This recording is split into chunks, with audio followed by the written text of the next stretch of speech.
Aqui estamos para mais uma oportunidade de estudo do Evangelho segundo o Espiritismo. Nós, da comunidade Espírita Caminheiros do Amor, sempre nos reunimos para os estudos e reflexões da doutrina.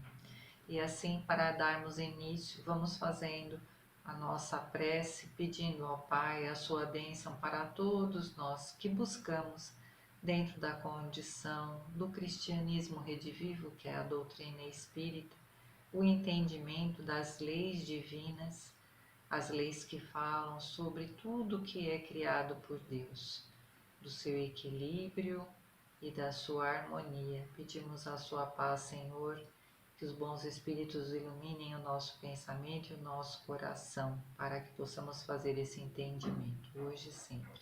Que assim seja. E aqui estamos nós, no capítulo 22, não separar o que Deus juntou, insolubilidade do casamento. E tem 1, 2, 3 e 4. E a gente começa com uma passagem de Mateus no Novo Testamento, é Jesus falando aos fariseus, porque os fariseus tinham se aproximado dele para o tentar novamente. E os fariseus perguntaram para Jesus: é porventura lícito a um homem repudiar a sua mulher por qualquer causa? Nós estamos falando aqui de insolubilidade do casamento, né? E aí respondeu Jesus: não tendes lido que quem criou o homem desde o princípio os fez macho e fêmea? E ainda disse: por isso deixará o homem pai e mãe, e ajuntar-se-á com sua mulher, e serão dois numa só carne, assim que já não são dois, mas uma só carne. Não separe logo o homem o que Deus juntou. Então, Jesus está trazendo aqui para eles toda uma condição que eles eram conhecedores, os fariseus, né, do Antigo Testamento, de tudo que vinha lá de Moisés, da Gênese, né, da condição da criação do homem. Eles conheciam já sobre isso, mas eles estavam ali testando Jesus e ouviram Jesus repetir para eles tudo aquilo que eles já conheciam. E Jesus fazendo esse entendimento, né, de que o homem havia sido criado para ser um ser social, que ele habitaria uma família em determinado tempo da sua maturidade, ele faria uma escolha, homem e mulher, para trilhar um caminho diferente do seu caminho, né, original. Então faria uma parceria com outro ser, e dessa outra parceria viriam novos irmãos, homens e mulheres, né? Daria-se início a uma nova família. E Jesus coloca isso para eles, né? Que como eles, a pergunta foi se era permitido repudiar, né? Homem e mulher. Aí Jesus fala para eles, né? Não separar logo o homem o que Deus juntou. Então, dentro da condição de uma união amorosa, de uma condição de uma união que está baseada na lei do amor, né? O homem busque respeitar o semelhante, o homem e a mulher. Busquem se respeitar, busquem através do diálogo fraterno, do companheirismo, continuar o seu caminho de crescimento. Óbvio, né, que em muitas situações acontece muitas vezes o inesperado, uma das partes falha, mas aí é uma outra condição que nós vamos ver agora já na segunda parte aqui da leitura. E aí os fariseus falam assim para Jesus, né? Pois por que mandou Moisés dar o homem à sua mulher carta de desquite e repudiá-la? Respondeu Jesus: porque Moisés, pela dureza de vossos corações, vos permitiu repudiar vossas mulheres, mas a princípio não foi assim.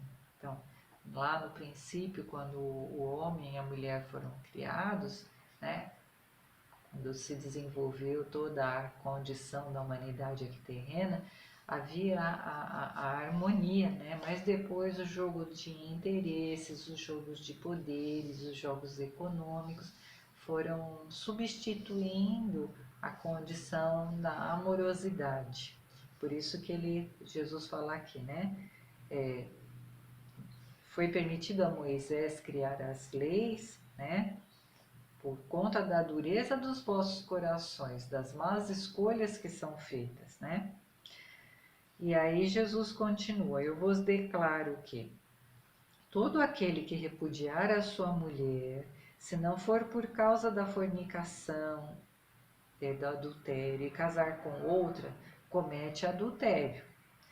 E o que se casar com o que o outro repudiou, comete também adultério. Então, a condição da infidelidade, que é a maior causa das separações, né? A gente tem, sem dúvida, condições das más escolhas que são feitas por interesse, as parcerias que são feitas por interesse, né? Para formar um casal, para manter heranças, porque um é bonito e detém poder, né? O príncipe encantado, a princesa da minha vida. Então, muitas vezes são feitas escolhas por interesses, sem levar em consideração a lei do amor, que é a lei fundamental e que deve sempre reger as uniões, como nós estamos falando aqui do casamento. E como ele está colocando aqui, Jesus está colocando aqui para nós, né, nesse texto, e colocou lá para os fariseus, que se havia permissão, se foi permitido a Moisés criar essas leis, foi por conta da deficiência de entendimento do homem e da mulher às leis divinas, pelas más escolhas que eram feitas, mas que o homem não se aproveitasse, né? Jesus ali falando para eles: tudo bem, Moisés permitiu que houvesse a separação, mas nem por isso o erro tem que ser continuado, né? Se já houve um erro, se já houve uma separação, que ela não aconteça novamente, né? Jesus dá esse alerta.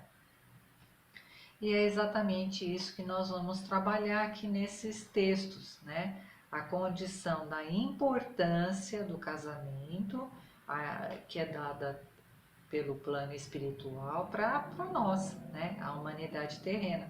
Então, nós, enquanto seres em desenvolvimento, espíritos em processo de aprendizado e amadurecimento, a gente tem a oportunidade de vir a essa escola chamada Planeta Terra para desenvolver as nossas capacidades intelectuais e morais. E para isso a gente foi colocado em sociedade. Nós somos seres sociais, nós precisamos do outro. O outro nos faz crescer através da parceria, do companheirismo, mas também através das dificuldades, porque cada um de nós é um. Temos pensamentos diferentes, vontades diferentes, pontos de vista diferentes. E é através deste convívio, das trocas, é que a gente vai aprendendo. Tudo vai depender da boa vontade de cada um. Mas o certo é que nós precisamos uns dos outros. Quando a gente se separa e decide viver sozinho, né? Normalmente o que a gente faz é atrofiar todas as nossas capacidades e retroceder na condição de um egoísmo e de um orgulho exacerbado. Então, o crescimento está na condição do diálogo fraterno, do entendimento, do respeito, de fazer ao outro aquilo que a gente gostaria que fizessem para nós, dentro da condição da lei do amor, que é a lei de deveres e de direitos, de responsabilidades. O casamento vai bem, ou as uniões vão bem, porque aqui a gente não está falando do casamento de papel passado, a gente está falando de todas as uniões, quando dois seres buscam, se procuram para trilhar um caminho juntos, a gente está chamando aqui de casamento.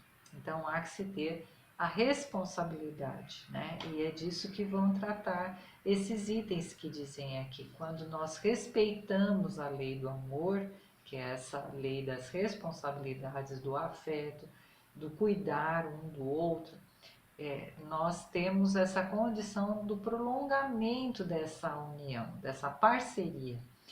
E quando não, quando as escolhas são feitas por interesses, né? Ou então são feitas sem motivo que dê uma chance de continuidade, essa união ela vai ser desfeita, ela não começou por uma condição nobre, então logo ela encontra o seu fim também.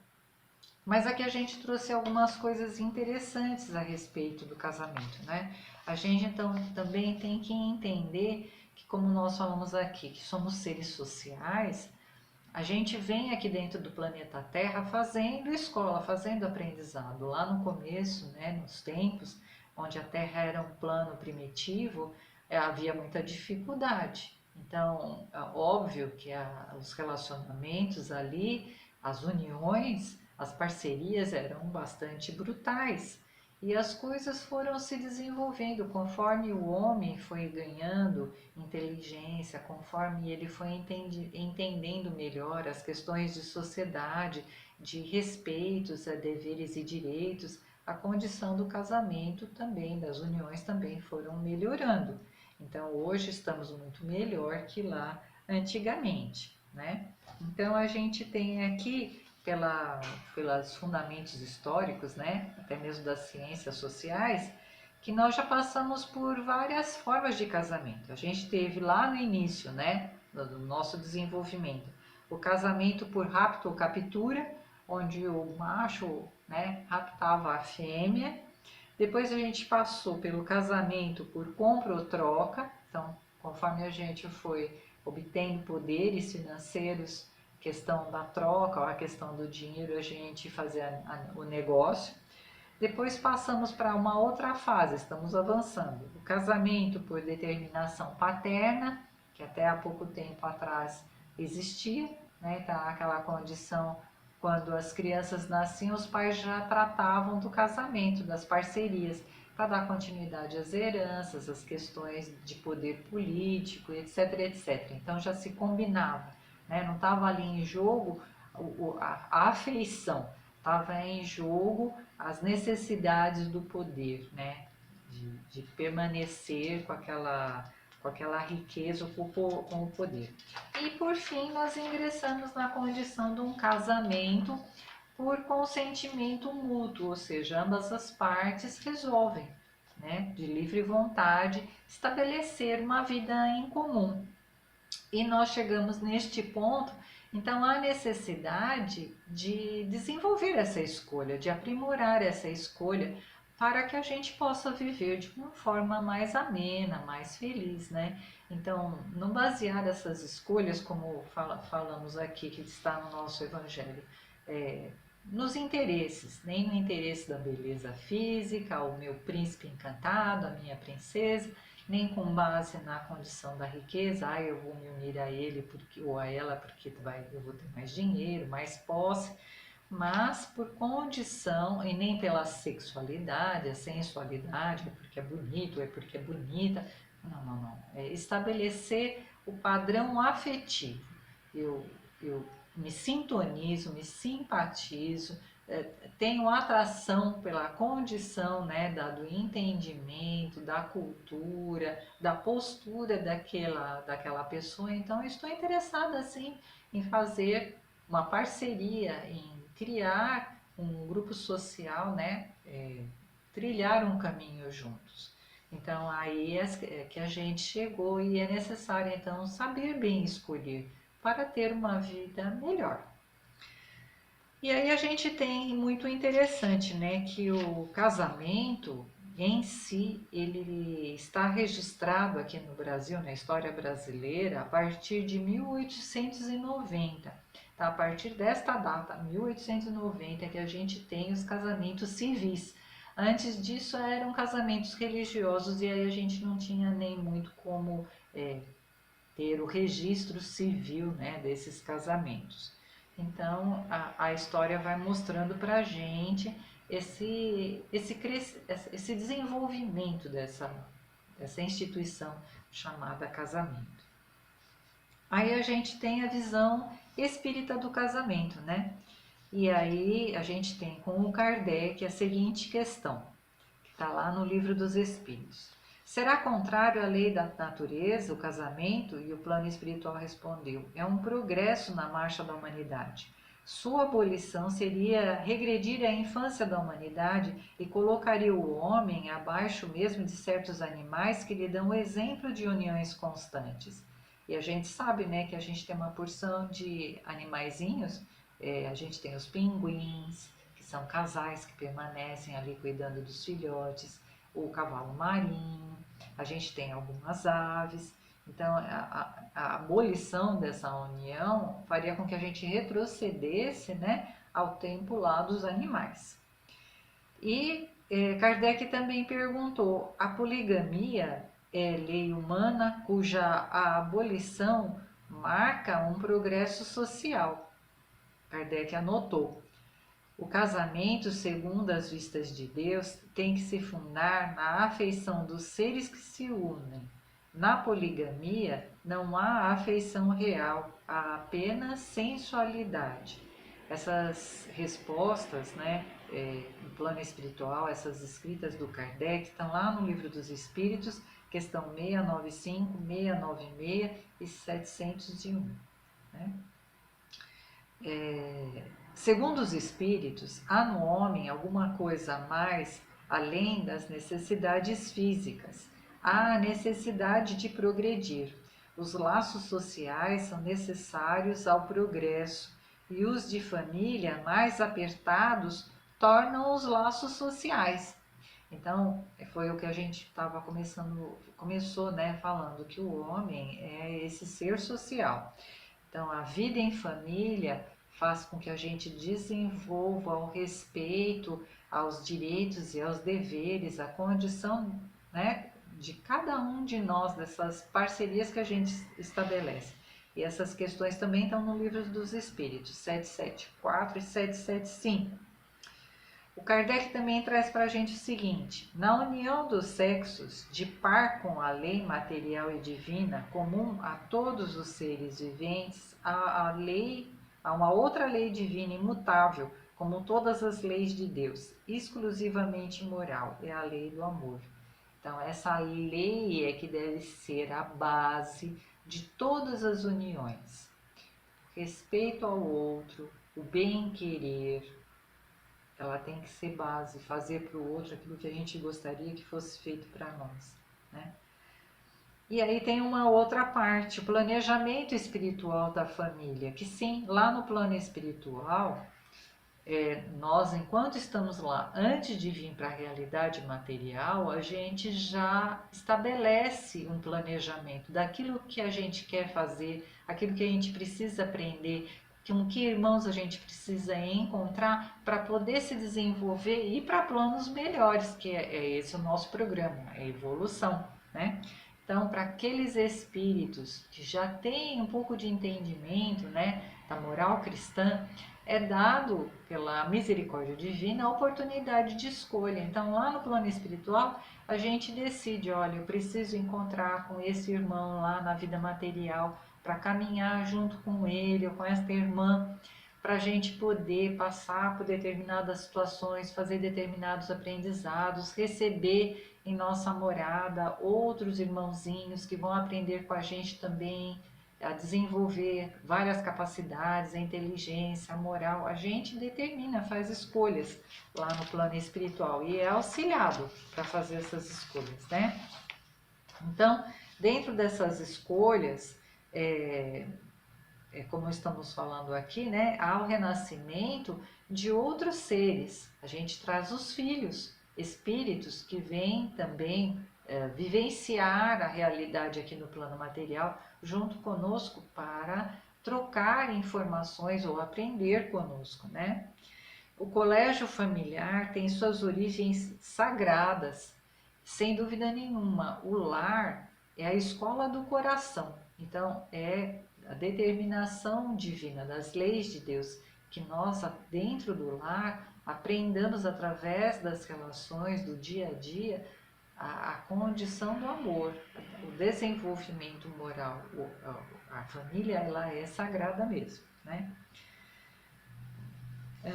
Depois a gente tem assim, tipos de casamento que acontecem normalmente aqui para nós, espíritos encarnados na Terra, né? Então aí é o André Luiz que vai trazer para a gente. São 4 tipos de casamento, né? Há uniões marcadas pelo amor, há casamentos em que a fraternidade é o sentido dominante. Existem também uniões de provação, e há, por fim, os casamentos criados pelo dever. Então, como nós estamos vendo aqui, né, essas uniões marcadas pelo amor, pela fraternidade, são aquelas uniões onde se respeita muito, onde se cuida muito um do outro. Esses casamentos ou essas uniões, né, por provação ou pelo dever, já são uniões onde se resgata, né, dificuldades ou afrouxamento de laços morais lá do passado, e nesta encarnação se decide trabalhar, se decide reatar esses laços novamente. E até nos livros do André Luiz, no Nosso Lar, a gente vai percebendo, né, o André Luiz falar sobre as questões familiares. Então, vamos assim, né, sempre buscando a instrução, a orientação, para que a gente vá aprendendo sobre nós mesmos. Nós aprendemos no cotidiano, na nossa vidinha, muitas coisas sobre o que está fora, mas aprendemos pouca coisa sobre nós mesmos. A doutrina espírita traz para a gente essas importantes informações, esses conhecimentos que dão para nós a sensação, né, de viver com mais esperança, com mais alegria, com mais equilíbrio, quando a gente segue o roteiro do amor, quando a gente segue esse roteiro deixado aqui por Jesus no Evangelho. Busquemos assim, meus irmãos, sempre o Mestre Jesus em nossas dúvidas, né? Em nossos problemas, e peçamos a Ele que nos oriente e nos abençoe. Que assim seja.